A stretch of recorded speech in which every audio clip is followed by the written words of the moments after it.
Welcome back, everybody, to IGN Live from Comic-Con, brought to you by Lucy and the Evil Within. Now we're talking Vikings with Travis, Catherine, and Michael.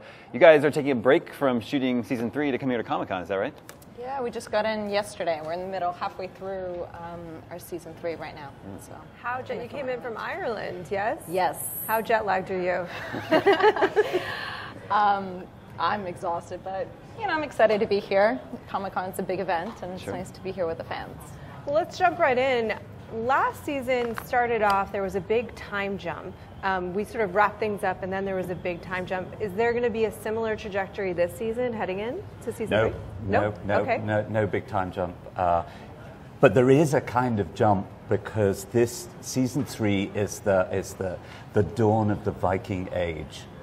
We began small, just as the Vikings did, with 1 or 2 ships with 30 warriors raiding on the English coast, raiding a monastery. Now we're going with 100 ships and 30,000 warriors to raid Paris. So it's gone up. The scale has gone up enormously. Bigger, more war, more Vikings. Let's talk about this relationship here, because it's really kind of amazing. You don't really see this very much on television, to have people that were...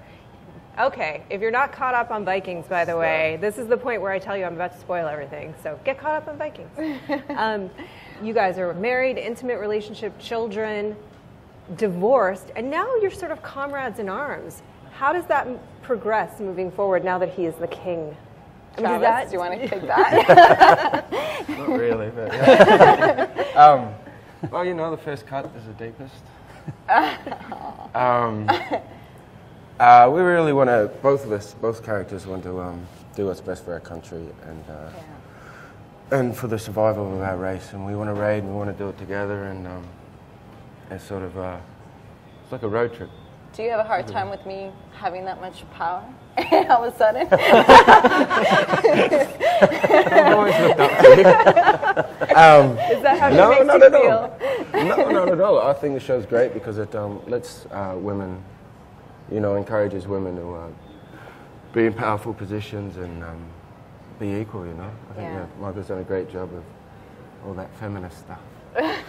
Lagertha just being such a strong shield maiden in the first episode of her season, and now she's an earl in her own right and has her own territory and has her own shield maidens and her own army, and there's definitely... it does change the dynamic a little bit between Ragnar and Lagertha, I think.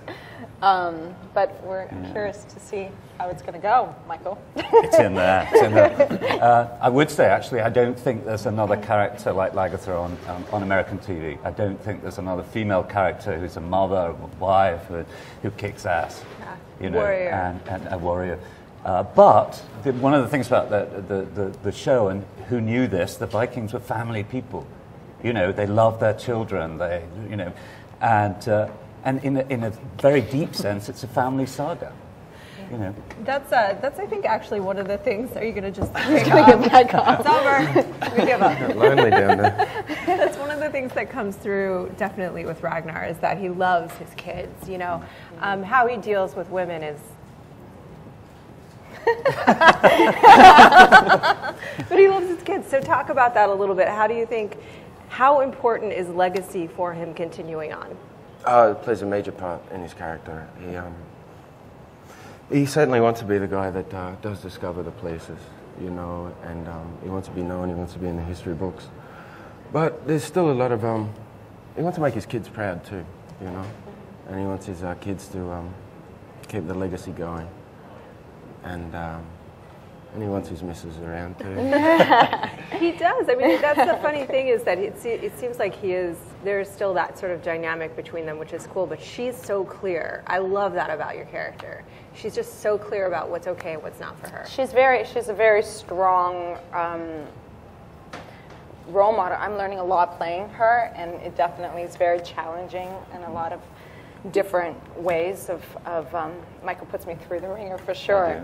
And it's their relationship has changed and evolved, and if anything, they're more, I would say, at a certain level, more equals, but there's that history, like he's been in my life, Ragnar's been in my life for years and years, and We met in high Yes, school. and I love writing about that. I love writing about a relationship that's evolved and changed, deepened in some way, even though they've become separated. And it's one of the great things about writing, and I suppose acting in series TV rather than movies, that you have the ability, the opportunity to develop people, characters, relationships, and sometimes it surprises me what they do, you know. We actually have a question from one of our viewers on Facebook up great. here. Jack asks, was the fantastical setting of Warcraft interesting to work on in comparison to Vikings' more historical approach? This question is apparently for Travis. Yes, it's very different. There's a lot of green screen in Warcraft. So you're talking to no one half the time, you know. You didn't know what you're looking at. We're so lucky in Ireland where they're amazing CGI that we do on the show, but it's all the top of the hills mostly and that sort of stuff, the top of the mountains. But we shoot in some beautiful locations. You're always talking to somebody. There's no tennis balls involved. And it's real, it's real. Yeah, I it's mean, real, they yeah. really fight, you Yeah. know, they really ride, they really row boats. You know, it's Yeah. fantastic. yeah, and once and as an actor, once you're on set, you're there for the entire day. There's no trailers. We're shooting in the battle sequences in the middle of I've got a the trailer. You woods. don't have it? Do you really? Yeah. Right. After, really. But like we just deal with the elements, with the rain and the winds and stuff like that, and I think that really just adds to us as characters and fills in a whole different world. Let's talk about that a little bit because, oh, there's Rolo. Let's talk about the battle that we're looking at right now. How has that evolved? How's that going to evolve into season 3? You're talking about the scale getting bigger in terms of invading, bigger invasions. Has the fighting style evolved? Or what has the experience for you guys been? For me, well, Lagertha is a shield maiden. I have a martial art background, so for me it was definitely a new art form to learn because I have a background in Taekwondo and karate, so I couldn't really do like a spinning roundhouse kick or anything like that. But what's great about the battle sequence, can I do it now? You want me to do it now? But what's interesting about the battle sequences and how Michael writes is that there's a story within the battle, and it's just another opportunity to tell a different side of the story with the action, and even just how it's shot with just the intimate looks between certain people or certain characters, or the two different sides. So it's just an opportunity to tell a story even in the action of it. When is season 3 back?